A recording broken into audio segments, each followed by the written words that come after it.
Sa bawat umaga, naglalagay siya ng ngiti sa kanyang mukha, kahit nasa loob ay may madilim na ulap.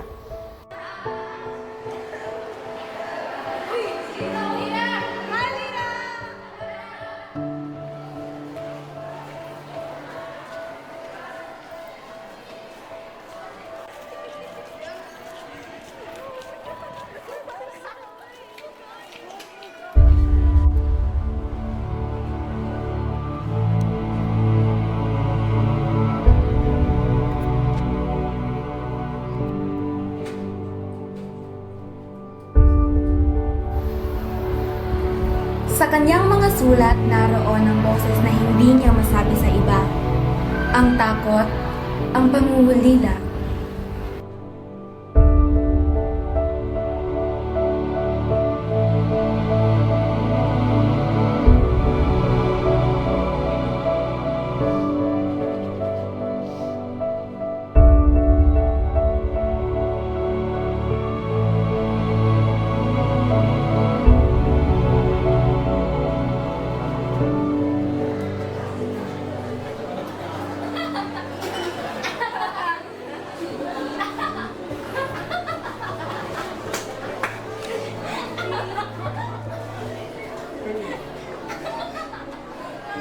Sa dami ng tao, siya ay nag-iisa. Ang sakit na kanyang dinadala ay tila walang katapusan.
Sa kauna-unahang pagkakataon, natutunan niyang hindi siya nag-iisa.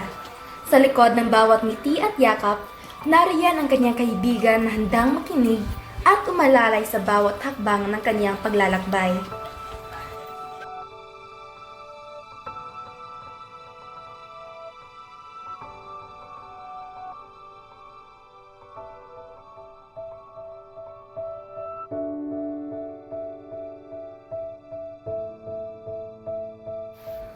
May liwanag pa rin sa kabila ng dilim. Minsan, kailangan lang natin ng isang kamay na hahawak sa atin.